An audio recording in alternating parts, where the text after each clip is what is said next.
जम्मू कश्मीर के तीसरे चरण के विधानसभा चुनाव में प्रचार के लिए उत्तर प्रदेश के मुख्यमंत्री योगी आदित्यनाथ आज जम्मू कश्मीर पहुंचे हैं। भाजपा के स्टार प्रचारकों की सूची में योगी फायर ब्रांड नेता माने जाते हैं। जम्मू कश्मीर के रामगढ़ विधानसभा क्षेत्र में सीएम योगी आदित्यनाथ ने जनसभा को संबोधित करते हुए कांग्रेस पर जमकर हमला बोला। उन्होंने कहा कि कांग्रेस पाकिस्तानी समर्थित दलों के साथ है। कांग्रेस का आरक्षण विरोधी चेहरा सामने आ गया है। सीएम योगी आदित्यनाथ ने जनसभा को संबोधित करते हुए कहा कि मैं राहुल गांधी से पूछना चाहता हूं कि नेशनल कॉन्फ्रेंस ने जो जम्मू कश्मीर के लिए अलग झंडे की बात कही है, क्या वो उसका समर्थन करते हैं? क्या राहुल गांधी नेशनल कॉन्फ्रेंस की अनुच्छेद 370 और 35A को वापस लाने और जम्मू कश्मीर को अशांति और आतंकवाद के युग में धकेलने की मांग का समर्थन करते हैं? क्या कांग्रेस कश्मीर के युवाओं की कीमत पर पाकिस्तान से बात करके फिर से अलगाववाद को बढ़ावा देने का समर्थन करती है?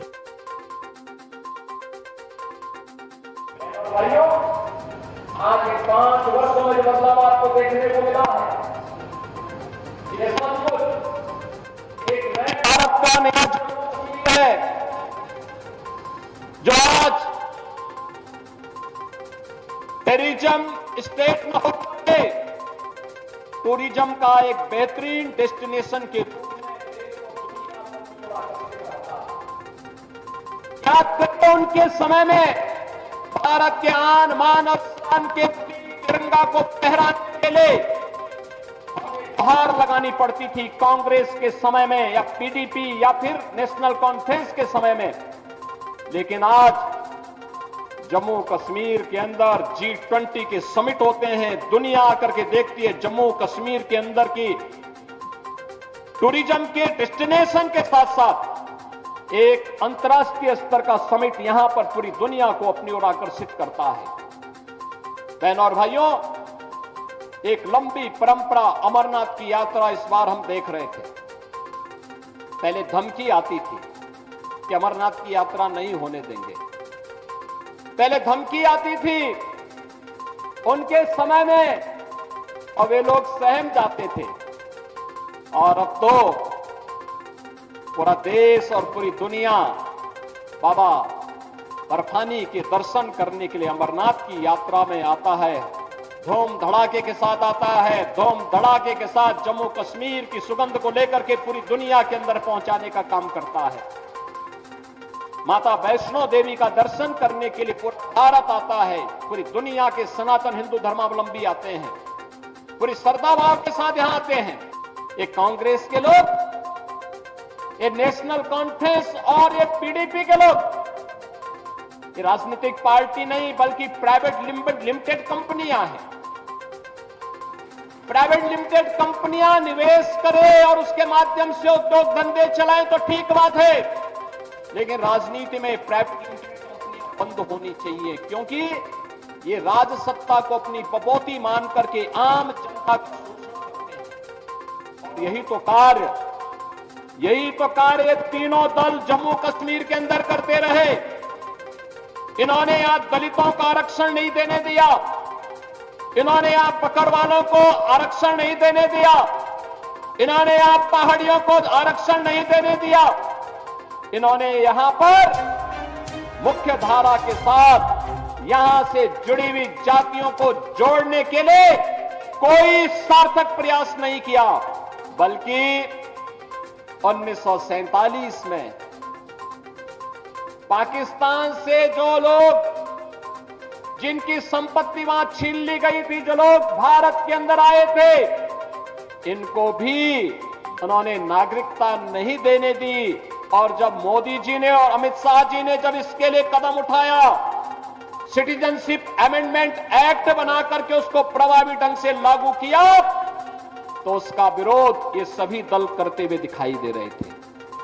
बहनों और भाइयों, 1990 के दशक कांग्रेस के पाप, नेशनल कॉन्फ्रेंस और पीडीपी के पाप की पराकाष्ठा को भी हमने देखा है। पूरी दुनिया ने देखा है कैसे कश्मीरी पंडितों के साथ बर्बर अत्याचार हुए थे। मानवता का इतना बीभत्स पाप उस समय हुआ था। उनके प्रति सहानुभूति व्यक्त करने की बजाय उन दहशतगर्दियों के साथ ये सभी दल खड़े हुए थे। केवल भारतीय जनता पार्टी उस समय उन पीड़ित कश्मीरी पंडितों के साथ खड़ी थी। और मैं आज फिर आपसे कहने के लिए आया हूं, भारतीय जनता पार्टी समाधान का नाम है। जो भारतीय जनता पार्टी कहती है वह करके दिखाती है, और भारतीय जनता पार्टी ने मोदी जी के नेतृत्व में जो कहा सो करके दिखाया। भारतीय जनता पार्टी ने मोदी जी के नेतृत्व में जो कहा सो करके दिखाया है। आज जम्मू कश्मीर में टूरिज्म का बेहतरीन डेस्टिनेशन है, आज बेहतरीन कनेक्टिविटी है, आज यहां पे वर्ल्ड क्लास इंस्टीट्यूशन स्थापित हो रहे हैं। कहीं एम्स है, कहीं आईआईटी है, कहीं आईआईएम है, कहीं सेंट्रल यूनिवर्सिटी है, और यहां पे इन्वेस्टमेंट के लिए भी एक नई धरातल के रूप में, एक नई धरती के रूप में जम्मू कश्मीर यहां के रोजगार के साथ, स्वतः रोजगार के साथ जोड़ते हुए अब तो बिना भेदभाव के शासन की योजना का लाभ भी जम्मू कश्मीर के अंदर मिल रहा है। आप अनुमान करिए, लगभग 2.25 लाख गरीबों को प्रधानमंत्री आवास योजना में एक आवास उपलब्ध हुआ है। पहले पैसा कहां जाता था? ये तीनों परिवार चट कर जाते थे, और फिर इसीलिए तो इनके साल भर में 8 महीने इनके इंग्लैंड में व्यतीत होते थे, यूरोप में घूमते थे लोग। जम्मू कश्मीर की जनता तबाह होती थी, अभाव में ग्रसित थी, और ये लोग यहां के पैसे को लूट करके ऐसो आराम की जिंदगी यूरोप में और इंग्लैंड के अंदर व्यतीत करते थे। बहनों और भाइयों, आज यहां पे फ्री में राशन का लाभ प्राप्त हो रहा है, आयुष्मान कार्ड की सुविधा उपलब्ध हो रही है, बेहतरीन कनेक्टिविटी के साथ हर घर नल की योजना को आगे बढ़ाने का कार्य हो रहा है। यहां पर जो अनेक कार्यक्रम हुए हैं, ये सभी आज नए जम्मू कश्मीर की स्थिति को आप सबके सामने प्रस्तुत करती है। दूसरी तरफ बलूचिस्तान अलग से कह रहा है, वो कह रहा है कि पाकिस्तान से हमारी केमिस्ट्री तो मिलती ही नहीं है, हमारी केमिस्ट्री उससे मिलती ही नहीं है, क्योंकि पाकिस्तान तो मानवता का दुश्मन है, ये मानवता का एक कैंसर है। इस कैंसर से दुनिया को मुक्ति मिलनी ही चाहिए, और उस मुक्ति के लिए हम सब आपके पास आए हैं कहने के लिए। बहनों और भाइयों, जब हम आपके पास यहां पर आए हैं, मैं केवल आपके माध्यम से कांग्रेस के नेता श्री राहुल गांधी से कुछ प्रश्न करना चाहता हूं। मैं पूछना चाहता हूं उनसे कि जो नेशनल कॉन्फ्रेंस ने जम्मू कश्मीर के लिए अलग झंडे की बात कही है, क्या वह उसका समर्थन करते हैं? क्या राहुल गांधी 370 और 35A को वापस ला करके जम्मू कश्मीर को फिर से अशांत और आतंकवाद के युग में धकेलने की नेशनल कॉन्फ्रेंस की मांग का समर्थन करता है? क्या कांग्रेस कश्मीर के युवाओं की कीमत पर पाकिस्तान के साथ वार्ता करके फिर से अलगाववाद को बढ़ावा देने का समर्थन करती है? क्या कांग्रेस पार्टी पाकिस्तान के साथ LOC ट्रेड शुरू करने के नेशनल कॉन्फ्रेंस के निर्णय से फिर से बॉर्डर पार से आतंकवाद का पोषण करने का समर्थन करती है? क्या कांग्रेस आतंकवाद और पत्थरबाजी की घटनाओं में शामिल लोगों के परिजनों को फिर से सरकारी नौकरी में बहाल करके आतंकवाद, दहशतगर्दी और बंद के दौर को फिर से लाने का समर्थन करती है? क्या कांग्रेस नेशनल कॉन्फ्रेंस के साथ अपने आरक्षण विरोधी चेहरे को फिर से सामने लाने का प्रयास नहीं कर रही है? और क्या जो यहां पर प्रधानमंत्री मोदी जी ने दलितों को, गुर्जरों को, बकरवालों को, पहाड़ियों को आरक्षण की सुविधा प्रदान की है, क्या नेशनल कॉन्फ्रेंस के द्वारा इन्हें समाप्त करने की घोषणा का क्या वह समर्थन करती है? क्या कांग्रेस चाहती है कि शंकराचार्य पर्वत, तख्त-ए-सुलेमान और हरि पर्वत को ये मारन के नाम से जाने जाए? क्या कांग्रेस जम्मू कश्मीर की अर्थव्यवस्था को एक बार फिर से भ्रष्टाचार की आग में झोंककर पाकिस्तान समर्थित गिने चुने परिवारों के हाथों में सौंपने का समर्थन करती है? क्या कांग्रेस पार्टी नेशनल कॉन्फ्रेंस के जम्मू और घाटी के बीच भेदभाव की राजनीति का समर्थन करती है? क्या कांग्रेस और राहुल गांधी कश्मीर को ऑटोनॉमी देने की नेशनल कॉन्फ्रेंस की विभाजनकारी सोच और नीतियों का समर्थन करती है?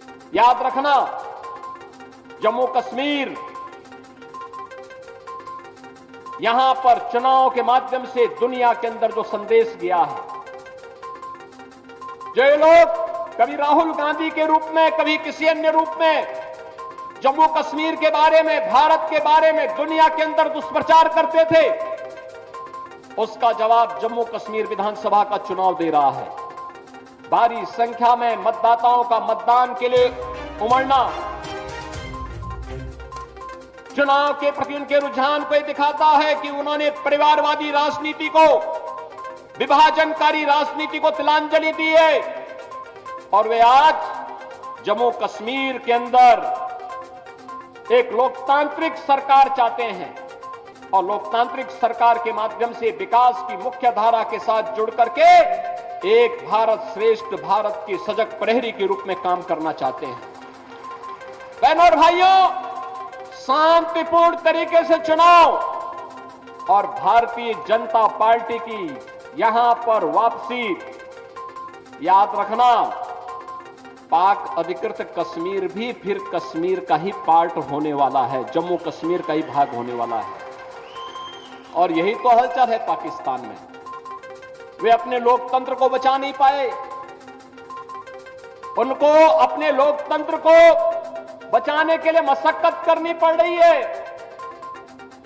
और मशक्कत करते करते आज पाकिस्तान इस स्थिति में पहुंच गया है कि वहां पे 1 किलो आटा के लिए भी लाले पड़ रहे हैं।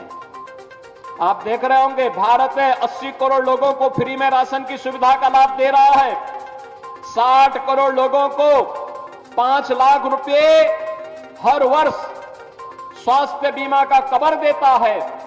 जीवन ज्योति बीमा योजना हो या जीवन सुरक्षा बीमा योजना, 12 करोड़ किसानों को किसान सम्मान निधि का लाभ दे रहा है, 10 करोड़ गरीबों के घर में शौचालय का निर्माण कर दिया है, 10 करोड़ गरीबों को उज्ज्वला योजना का फ्री का सिलेंडर उपलब्ध करवा चुका है। एक तरफ भारत है और दूसरी तरफ पाकिस्तान है, रोटी के लाले पड़ रहे हैं। स्वाभाविक रूप से भिखमंगा पाकिस्तान आज अपने आप को नहीं संभाल पा रहा है। कहीं पर पाक अधिकृत कश्मीर उससे अलग होने की आवाज उठा रहा है, तो कह रहा है कि हमें भी तो अधिकार था जम्मू कश्मीर के चुनाव में भाग लेने का, और जम्मू कश्मीर के चुनाव के साथ पाक अधिकृत कश्मीर में भी, मुर्शिदाबाद में भी अगर चुनाव होता ना तो और अच्छा संदेश जाता, लेकिन संदेश आपको देना है इस चुनाव के माध्यम से।